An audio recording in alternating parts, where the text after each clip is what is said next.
Hello everyone. So I want to talk now about Mishloach Manot. Mishloach Manot, it's an amazing mitzvah for Purim. Everybody wants to do Mishloach Manot because we are, bringing the sweets and everything. But halachically, we need to bring inside the Mishloach Manot to have two things that are cooked. Okay, very important. It can be cooked wine, it can be cookie, but it has to be two things that are cooked. Okay, and we have to bring two Mishloach Manot per person. So I have to bring two, my husband has to bring two, and everybody has to bring two Mishloach Manot to two people.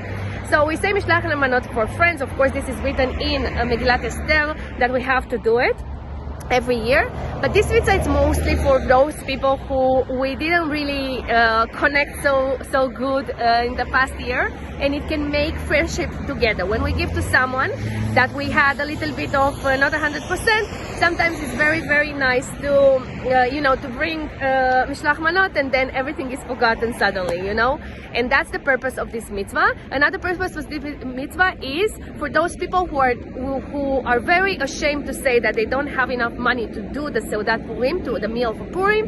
They will be able to use the cooked food that is inside the Mishloach Manot and use it for this. I wish you all a Purim Sameach and an amazing day.